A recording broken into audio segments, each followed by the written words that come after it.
ప్రస్తుత రాజకీయ అంశాల మీద మనతో చర్చలో పాల్గొంటున్నారు అప్పసాని రాజేష్ గారు, పొలిటికల్ అనలిస్ట్.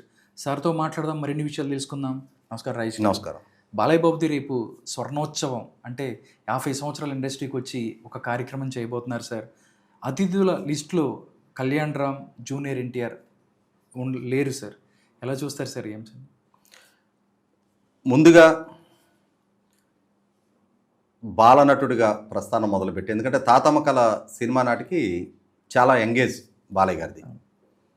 ఆ స్థాయి నుంచి దశాబ్దాల తరబడి కథానాయకుడిగా 100కు పైగా సినిమాల్లో నటించి ప్రేక్షకాదరణ పొందుతూ సుదీర్ఘ ప్రస్థానాన్ని నేటికి కొనసాగిస్తూ విభిన్న పాత్రలను పోషిస్తూ రెండో వైపు రాజకీయ నాయకుడిగా కూడా హిందూపూర్ ప్రజల మన్ననలు పొందుతా రీసెంట్గా జరిగిన ఎన్నికల్లో హ్యాట్రిక్ విజయాన్ని నమోదు చేసి ఇంకోవైపు Basavataraka Indo American cancer hospital చైర్మన్గా ఇతోధిక సేవలు అందిస్తున్న నందమూరి బాలకృష్ణ, మనందరం ముద్దుగా బాలయ్య గారు అని చెప్పని పిలుచుకునే బాలయ్య గారి 50 సంవత్సరాల ప్రస్థానం. ఎందుకంటే 1960 జూన్ 10వ తారీఖు జన్మించిన బాలకృష్ణ గారు 1974 ఆగస్టు 30 తారీఖు విడుదలైన 'తాతమ్మ కల' సినిమా ద్వారా బాలనటుడిగా అంటే ఒక రకంగా 14వ సంవత్సరం తనకి 60 అంటే 74 14 సంవత్సరాలు. 14 సంవత్సరాల వయసులో నటుడిగా తెరంగేట్రం చేయటం. ఆనాటి నుంచి 50 సంవత్సరాల పాటు కెరీర్ని కాపాడుకోవడం అంటే చిన్న ఇష్యూ కాదు. చాలా కొద్ది మందికి మాత్రమే దక్కే అరుదైన అవకాశం అది. ఈ మధ్యకాలంలో మనం చూస్తే ప్రస్తుతం అంత సుదీర్ఘ నట ప్రస్థానం కొనసాగించిన నటుల్లో మన కమల్ హాసన్ గారు ఒకరు మన కళ్ళ ముందు కనిపిస్తూ ఉంటారు. ఆయన కూడా చిన్న అంటే మనకు అక్కినేని నాగేశ్వరరావు గారు 7 దశాబ్దాల పైగా వారు నటనలో కొనసాగిన, ఇప్పుడు జీవించి ఉన్న వాళ్ళల్లో ఇంత సుదీర్ఘ నేపథ్యం ఉన్న నటులు, ఇప్పటికీ నటన కెరీర్గా ఎంచుకున్న నటుల్లో మన కమల్ హాసన్ గారు ఒకరు కనిపిస్తారు. కాబట్టి ఇప్పుడు ఈ సందర్భంగా నందమూరి బాలకృష్ణ గారికి మనందరి తరపున మనపూర్వక అభినందనలు తెలియజేస్తూ మీరు ప్రస్తావించిన అంశం అంటే ఇప్పటికి ఇంకా ఆహ్వాన కమిటీ వారి వైపు నుంచి రేపు ఎవరెవరు అతిథులుగా పాల్గొనబోతున్నారు అన్న అధికారిక లిస్టును అయితే బయటపెట్టలేదు. కానీ మనకు అనధికారికంగా అందుతున్న సమాచారం ప్రకారం జూనియర్ ఎన్టీఆర్ అండ్ కళ్యాణ్ రామ్ వారి ఇరువురి పేర్లు ఆ లిస్టులో లేవు అని చెప్పని అంటున్నారు. ఇక్కడ గమనించుకోవాల్సింది ఏంటి అంటే, ఈరోజు బాలయ్య గారి స్వర్ణోత్సవ సంబరాలకి జూనియర్ ఎన్టీఆర్, కళ్యాణ్ రాము మిస్ అవటం అనేది నాకు పెద్ద ఆశ్చర్యంగా అనిపించలా. ఎందుకంటే గత సంవత్సరం జరిగిన స్వర్గీయ నందమూరి తారక రామారావు గారి 100వ జయంతి సంబరాలకే మరి జూనియర్ ఎన్టీఆర్, కళ్యాణ్ రాము తప్పించి ఒక రకంగా మొత్తం సినిమా పరిశ్రమ పార్టిసిపేట్ చేశారు. దాదాపుగా రాజకీయంగా ఎన్టీ రామారావు గారితో విభేదించే సినిమా కుటుంబాలు కూడా రామారావు గారికి జరుగుతున్న ఈ 100వ జయంతి సంబరాలు ఇది మనందరి పండగగా భావించి దాంట్లో పాల్గొన్నారు. కానీ జూనియర్ ఎన్టీఆర్, కళ్యాణ్ రామ్ ఆ కార్యక్రమాలకే స్కిప్ అయ్యారు. ఇటువంటి నేపథ్యంలో ఇప్పుడు బాలయ్య గారి స్వర్ణోత్సవ సంబరాలకి వాళ్ళిద్దరూ పాల్గొంటే అది చర్చనీయాంశం. వాళ్ళిద్దరూ పాల్గొనకపోతే పెద్దగా దాని గురించి చర్చించాల్సిన అవసరం కూడా లేదు. ఎందుకంటే సహజంగానే మనకి ఒక నానుడు ఉంది కదా, మా ఇంటికి మీ ఇల్లు ఎంత దూరమో మీ ఇంటికి మా ఇల్లు కూడా అంతే దూరం అని చెప్పని. ఈరోజు ఎన్టీ రామారావు గారిని, బాలయ్య గారిని వారిరువురు డిజోన్ చేసుకుంటే సహజంగానే వీళ్ళు కూడా వాళ్ళని డిజోన్ చేసుకుంటారు. అది సహజంగా జరిగే ప్రక్రియ. అది ఇక్కడ గమనించుకోవాల్సింది ఏంటి అంటే, ఈరోజు జూనియర్ ఎన్టీఆర్ నటుడిగా ఎస్టాబ్లిష్ అయ్యి ఉండొచ్చు, కానీ తన సినిమాల ప్రస్థానం బిగినైన మొదటి నాళ్లలో సుబ్బు, తర్వాత నాగా నాగా కన్నా ముందు ఫస్ట్ రామోజీరావు గారిది వచ్చింది సినిమా నిన్ను చూడాలని. నిన్ను చూడాలని. నిన్ను చూడాలి. ఇటువంటి సినిమాలు తన విడుదలైన సందర్భంలో ఎన్టీ రామారావు గారి మనవడు హరికృష్ణ గారి అబ్బాయిగా ఆ రోజు నందమూరి అభిమానులే తను నోన్ చేసుకున్నారు.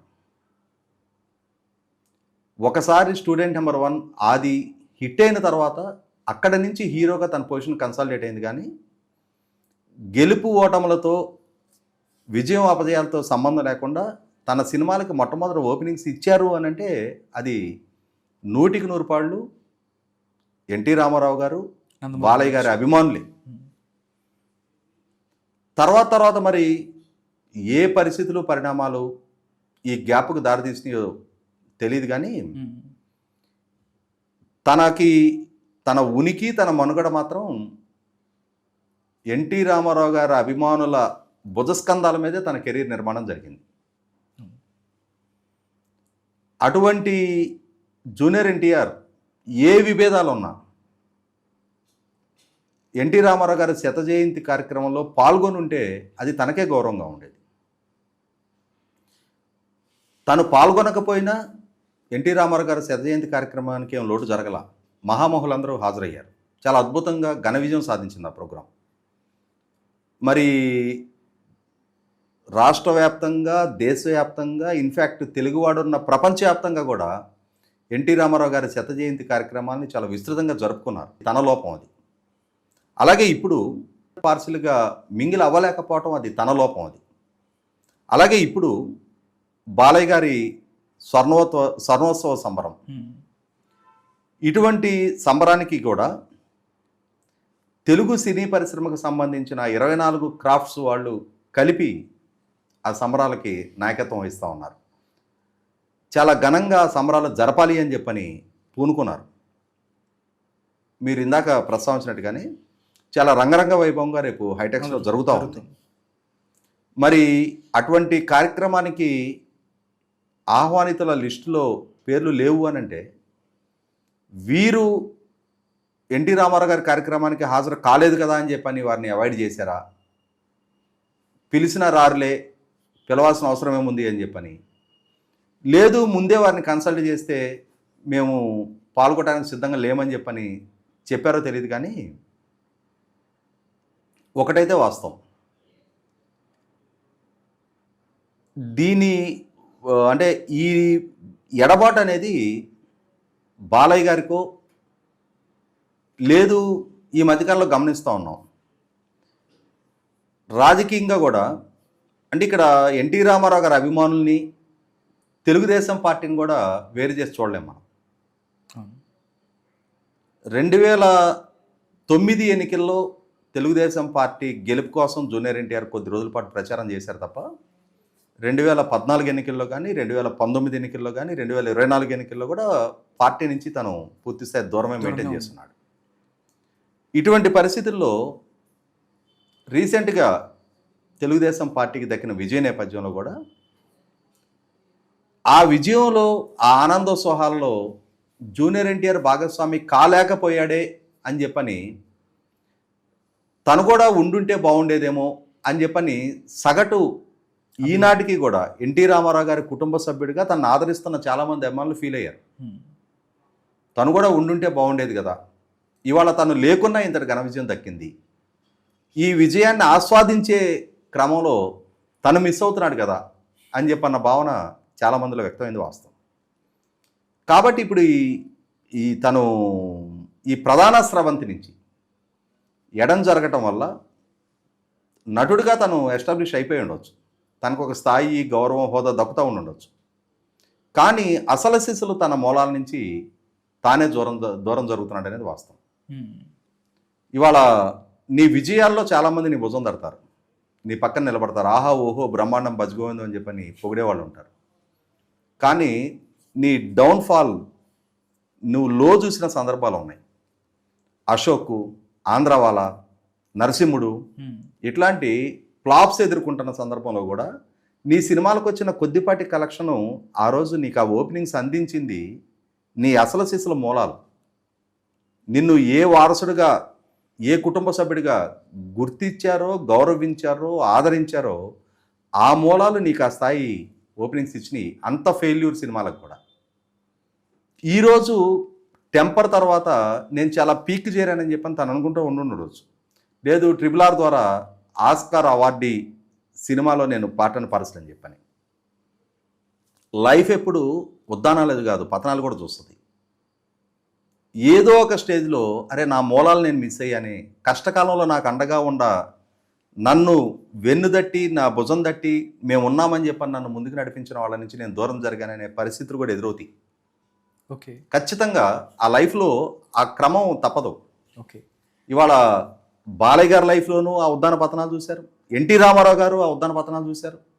ఏ నటుడికైనా, ఏ క్రీడాకారుడికైనా, ఏ రాజకీయ నాయకుడికైనా కూడా ఆ పరిణామ క్రమం అనేది ఎప్పుడూ ఎల్లకాలం గ్రాఫ్ రైజ్లోనే ఉండదు, ఫాల్ కూడా ఉంటుంది. ఇవాళ నీ భుజం తట్టే వాళ్ళని నువ్వు దూరం చేసుకున్నావు. ఖచ్చితంగా ఇది వాంఛనీయమైతే కాదు. మరి ఆ విషయంలో ఆలోచించుకొని ఇప్పటికైనా సరే రియలైజ్ అయ్యి ఈరోజు తను ఉన్నా లేకున్నా తెలుగుదేశం పార్టీ తన పోరాట పందాన్ని, తన మార్గాన్ని తను స్థిరపరిచేసుకుంది. కానీ ఆ స్రవంతిలోకి నువ్వు వస్తే నీకే గౌరవం. ఆలోచించుకో. నేను ఎందుకు చెప్తున్నానంటే తన ప్రతి సినిమాకి ఆ మొట్టమొదట ఓపెనింగ్స్ ఇచ్చిన సగటు ఎన్టీఆర్ గారు, బాలయ్య గారు అభిమానులు నేను కూడా ఒకడిని. తన కెరీర్ బాగుండాలని చెప్పని ఆకాంక్షించిన వాళ్ళలో నేను కూడా ఒకడిని. కాబట్టే తనకన్నా వయసులో చాలా పెద్దనే కాబట్టి హితవుగానే చెప్తా ఉన్నా. ఎందుకంటే సార్ ఎవరైతే జూనియర్ ఎన్టీఆర్ గెలిచిన తర్వాత, టీడీపీ పార్టీ గెలిచిన తర్వాత కూడా ఒక ట్వీట్ పెట్టారు. అంతకుముందు కూడా ఎప్పుడు స్పందించలేదు. కుటుంబ సభ్యులు ఎవరైతే ఉన్నారో బాలకృష్ణ గారికి, లోకేష్, చంద్రబాబు నాయుడు గారికి, దాంతోపాటు భరత్కి, వీళ్ళందరినీ కూడా కంగ్రాచులేట్ చేసి పురంధరేశ్వరికి కూడా, నా ఫ్యామిలీ అందరికి కూడా పెట్టిన పరిస్థితి. ఆ రోజు నిజంగా మేము అందరం కూడా చాలా హ్యాపీగా ఫీల్ అయ్యాం సార్.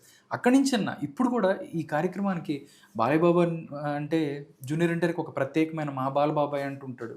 బట్ వెళ్తే గౌరవంగా ఉంటుందని కూడా అందరూ అనుకుంటున్న పరిస్థితి. బట్ మిస్ అయ్యారంటే కొంచెం ఎన్టీ రామారావు గారు శత జయంతి కార్యక్రమానికి తను మిస్ అవటం అనేది 100% ఎందుకంటే ఎన్టీ రామారావు గారిని మా చిన్నతనం నుంచి వారి రాజకీయ ఆరంగేట్రం జరిగిన దగ్గర నుంచి చాలా అతి సమీపంగా చూస్తున్నాం, వారి వెనక నడుచున్నాం. అటువంటి ఎన్టీ రామారావు గారి శత జయంతి కార్యక్రమం జరుగుతుంటే వారి అభిమానులుగా మాకే ఎవరికి వాళ్ళకి మా ఇంటి పండగగా ఫీల్ అయ్యాం. మరి అటువంటిది ఆ ఇంటి సభ్యులు వాళ్ళు పాల్గొపోవటం అనేది నేను ఇందాకే ప్రస్తావించినట్టుగా ఆ కార్యక్రమానికి ఏం లోటు రాలా, పాల్గొంటే వీళ్ళకే వన్నీ వచ్చుండేది. Okay sir.